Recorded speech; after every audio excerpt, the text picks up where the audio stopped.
Hello dear students, today I am going to continue chapter 4 of Organization of Commerce and Management, Standard 12 Commerce, session number 9 of organizing. In last session we discussed the importance and limitations of the decentralization in detail. Also we discussed that how we are using or how we will utilize the particular information for the decentralization and same it is useful for the centralization. यानी कि मैंने थोड़ा आपको hint दिया था, उसको आप समझ लो. तो डिसेंट्रलाइजेशन के साथ साथ सेंट्रलाइजेशन के भी बेनिफिट और लिमिटेशंस मैंने आपको समझाएगा. Now let's move to the next one, delegation of authority. यानी कि किसी को थोड़ी अथॉरिटी देना, टू असाइन. मीनिंग पहले देखते हैं अकॉर्डिंग टू लीगल व्यू. अगर हम लीगल व्यू से देखना चाहिए तो पावर क्या है. अथॉरिटी आएगी मीन्स पावर भी आएगा. तो power means authority to take legal action.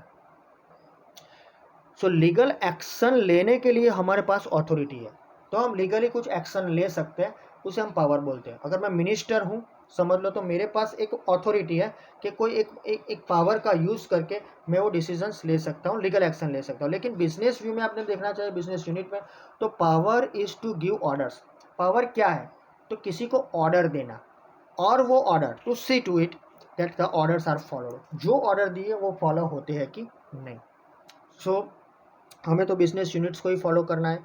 तो power is to give orders and also to see that the orders are followed.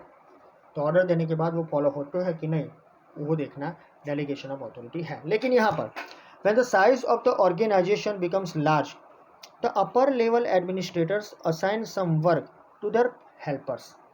तो जब ज़्यादा काम बढ़ जाता है टॉप लेवल में, अपर लेवल में, थोड़ा बहुत काम वो लोग अपने नीचे के लेवल को असाइन करते हैं, उनको हेल्पर्स को वो देते हैं.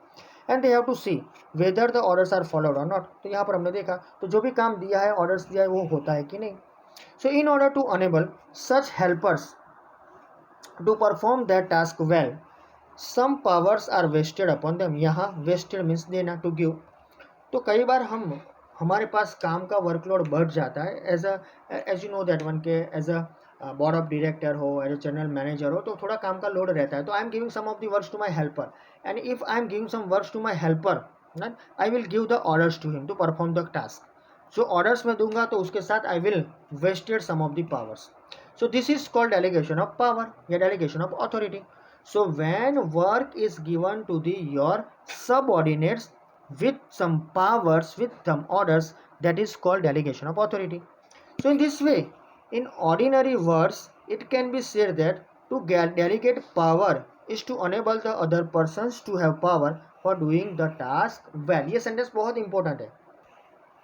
तो ये सबको मिला के अगर हम देखें ऑर्डिनरी सेंस में, ऑर्डिनरी वर्ड्स में, डेलीगेशन ऑफ अथॉरिटी या डेलीगेशन ऑफ पावर क्या है, right.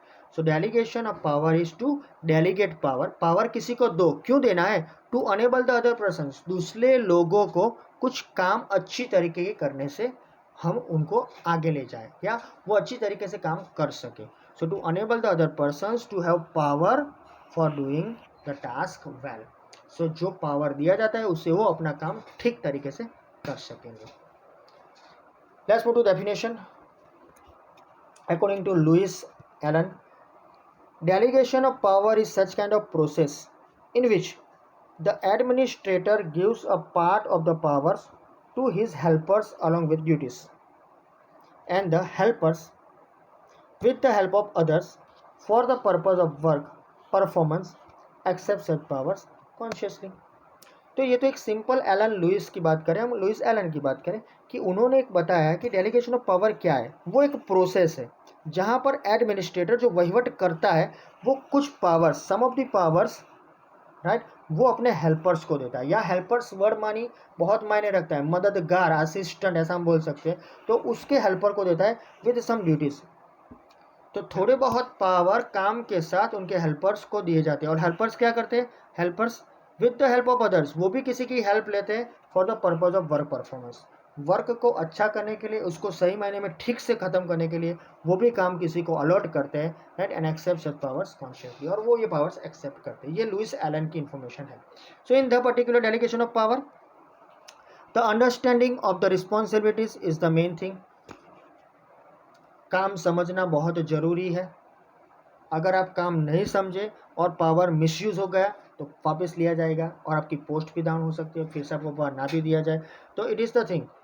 Okay, so helpers given powers right, with the help of the responsibilities. तो ये भी याद रखा, delegation of power, before that one understanding of responsibilities main, ये एक मार्क के लिए जरूरी है। और दूसरी बात, helpers are given powers and they are responsible to get the work done, but the final completion of the work and the responsibility it's rest with the upper level administrator only and he cannot free himself from that। ये एक आपको बांध के रखा है। कई बार ऐसा होता है कि जो टॉप लेवल के जो एम्प्लॉयज़ होते हैं, हम उसको एम्प्लॉय नहीं बोलते, बारी बारी में रिपीट करना नहीं चाहूँगा, लेकिन वो जो है डिसीजन मेकर्स है, वो कई लोग अपने हेल्पर्स को काम देते हैं, लेकिन वो अपने काम से छूट नहीं सकते, क्योंकि फाइनल अथॉरिटी उनकी है कि काम खत्म हुआ कि नहीं हुआ वो देखने की है। तो याद रखो कि जब पावर्स આપવામાં આવે છે, સત્તા જેને કહેવાય, right, actually they are the responsible persons those who got the powers from the upper level.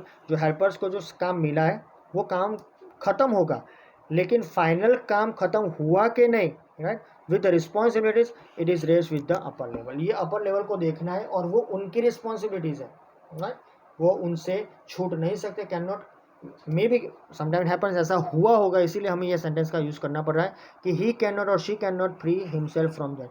वो डिसीजन मेकर है, फिर भी उनको इससे छूटना नहीं, उनको ये काम ख़त्म ही करना है। सो ये इन्फॉर्मेशन थी जो मैं आपको बताना चाहता था सिंपल लैंग्वेज से। अब हम जाते हैं इम्पोर्टेंस में।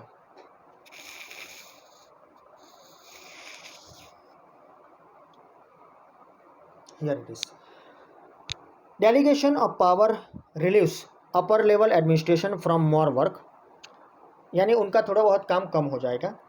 Hence they can focus upon policy matters, तो उनका ज़्यादा से ज़्यादा ध्यान पॉलिसी मेकिंग में होगा, पॉलिसी मैटर्स में होगा, क्योंकि हालांकि ये लोग बहुत बोला जाए तो ट्रेंड लोग हैं, राइट, स्पेशलाइज डेवलप्ड लोग हैं, तो ये काम सौंप के पॉलिसी में ध्यान देंगे ही, लेकिन मेन फोकस है पॉलिसी डिसीजंस, पॉलिसी मेकिंग, तो ये उनमें ध्यान देंगे, राइट। अच्छा, hence they can focus upon policy matters due to which management is more efficient, उनका एफिशिएंसी लेवल बढ़ जाएगा ना, उस काम का लोड कम होगा। So hence it can be said that power is the key to administration but delegation of power is the key to organisation. ये याद रखो, अगर ये सेंटेंस एग्जाम में आए तो इसके हिसाब से आपको उसकी इंपॉर्टेंस को क्लैरिफाई करना है। तो पावर क्या है, की टू एडमिनिस्ट्रेशन, एडमिनिस्ट्रेशन को अगर आगे ले जाना है तो उसकी चाबी पावर है, लेकिन अगर आपको डेलीगेशन ऑफ पावर आता है तो ऑर्गेनाइजेशन की वो की है, ऑर्गेनाइजेशन से ही हमारा काम चलता है। तो let's start with the particular statement and move it to the importance. The first one, work efficient management. Due to this one delegation of power, the officers working on higher level have less burden of work and the routine work are hence distributed resulting in the focus on important areas। यानी कि जो top level है उसके पास काम का जो workload था वो कम हो जाएगा, क्योंकि उन्होंने काम डिस्ट्रीब्यूट कर दिया विद द अथॉरिटी, तो अब वो डिसीजन मेकिंग में ध्यान देंगे, हमने ऊपर देखा, और साथ में जो रूटीन वर्क है वो डिस्ट्रीब्यूट हो जाएगा, उसका भी हमें अच्छा रिजल्ट मिलेगा, राइट, और they can focus on important areas. So at the same time they can meet the objectives whatever whichever the objective से डिसाइड, उसको हम यानी कि टॉप लेवल समझ सकेगा और उसके डीप में भी जा सकेगा। Due to which the reason क्या है, the business unit gets work efficient management. तो ये वर्क एफिशिएंट मैनेजमेंट कब होगा, जब आप काम तो देते हो साथ में थोड़ी अथॉरिटी भी देना चाहते हो, और देना पड़ेगा। दे can focus on main matters. Next one, second one, development of employees.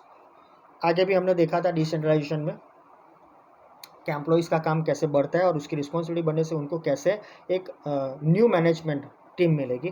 Different employees working in the organisation get an opportunity to work and take decisions due to decentralisation of power.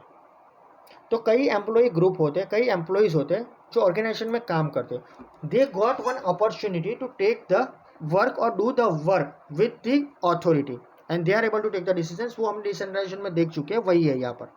So due to which their confidence is improve, motivation बढ़ेगा, boost up होगा, and they can have a better decision making capacity and also take logical decisions due to the constant need of taking decisions।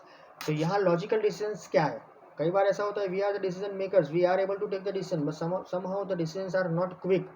अब quick भी decision आ गया तो logically नहीं होता है, right. आज જ કામ પતાય તો ગમે તે થાય, મને ઉપરથી ઓર્ડર છે ના થાય ને, it will be not completed, right, એવું તમે કહી દો તો okay, so I am stretching, right, or snatching your powers. તમારા પાવર ખેંચું છું કે વધારું છું, વોટ એવર, સ્ટ્રેસ કરે કે સ્નેચ કરે.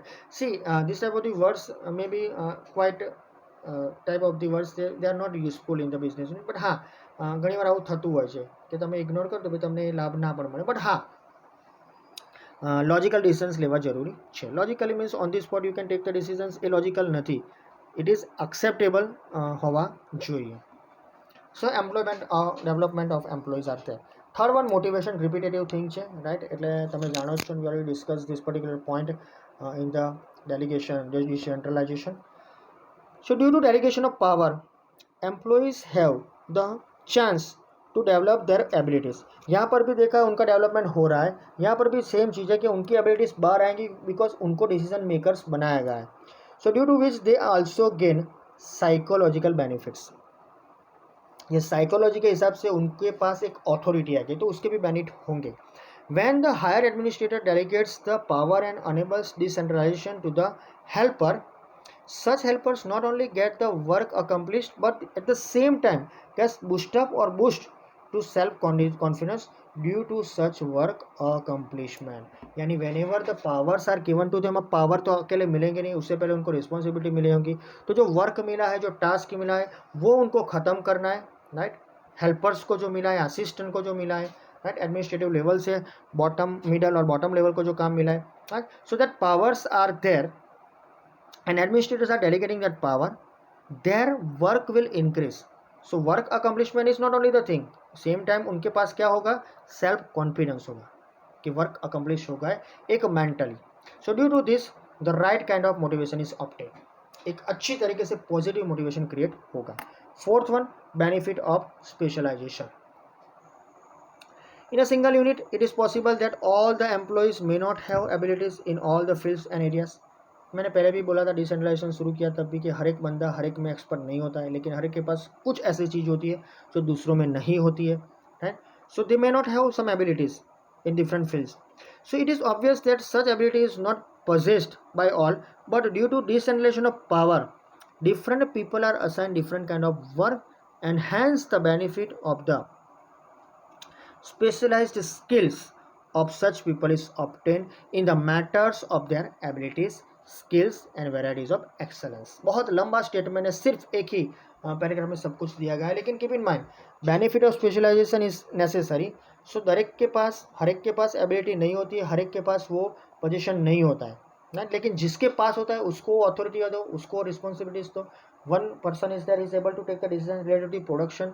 अगर वो एक लेवल पर जॉबर का काम करे तो उसको थोड़ी इन्फॉर्मेशन होनी चाहिए कि भाई आई एम द जॉबर, लेकिन मैं डिसीजन मेकर हूँ और मुझे ये काम सौंपा जाएगा तो हूँ कर ही सकीस ना, तो ही और she will be able to complete the work. So different people are assigned different work and hence the benefit of the specialisation is taken.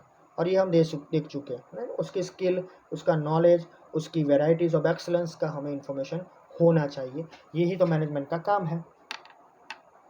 Fifth one, coordination. अब कोऑर्डिनेशन के बिना तो कुछ नहीं है ना, बिजनेस चलेगा ही नहीं. So due to the delegation of relationship of helper and upper officers are develop because of this one. Delegation के हिसाब से, डेलीगेशन ऑफ अथॉरिटी के हिसाब से, डेलीगेशन ऑफ पर्टिकुलर पावर्स के हिसाब से, या डिसेंट्रलाइजेशन के हिसाब से देखो तो हेल्पर और अपर क्लास के बीच थोड़ा बहुत डेवलपमेंट होगा रिलेटेड टू द रिलेशनशिप, ये याद रखना. The middle and lower employees get the chance to take their decisions independently, क्योंकि अब टॉप लेवल से मिडल और मिडल से बॉटम तक भी ये डेलीगेशन ऑफ अथॉरिटी आया है, तो they have chance, both the employees have chance to take their own decisions independently. They can take up to that limits, लेकिन वो ले सकते हैं decision. So in this way we can से, yes, in this way we can say their opinions are respected and they are able to develop interpersonal relations in the organization. So यही चीज़ हमारे लिए ज़रूरी है कि डिसेंट्रलाइजेशन, डेलीगेशन ऑफ अथॉरिटी क्यों necessary है, क्योंकि ये हमारे जो ओपिनियंस है उसको एक्सेप्ट करेंगे, उसको रिस्पेक्ट देंगे, ओके. और उसको डेवलप करने के लिए हमें कुछ ना कुछ काम करेगा, और इसको डेवलप करने के लिए हमें कोऑर्डिनेशन करना पड़ेगा. And that's why it enables the good coordination, और इसीलिए वो हमें डेवलप करता है इंटरपर्सनल रिलेशन के लिए. Next and last one, scope for expansion. Due to delegation of power, the upper level officers are free to focus on new ideas for the expansion of the business. Decision making कर रहे हैं ना वो, policy makers है, policy matters को easily solve करेंगे अगर उनके पास काम का बर्डन कम हो जाएगा। तो now they are able to take the different of decisions related to the main work, और न्यू आइडियाज बाहर आएंगे expansion or development of the business के। This enables long life to the organisation and ease in the doing business. तो यही उनको लंबे समय तक आगे ले जाएगा और उनको किसी ना किसी तरह देखेंगे तो बिजनेस यूनिट को लॉन्ग लाइफ के लिए और डूइंग बिजनेस के लिए ईजीनेस प्रोवाइड करेगा। So that is the end of the our particular point, that is delegation of authority with meaning, definition and also I can say some of the important point, 6 different points we discuss. After this one, the last point, that is here in last session we discussed the elements of delegation of authority, and then after we will move to the exercise.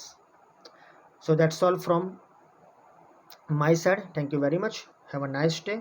Take care. Stay at home. Stay safe. Thank you.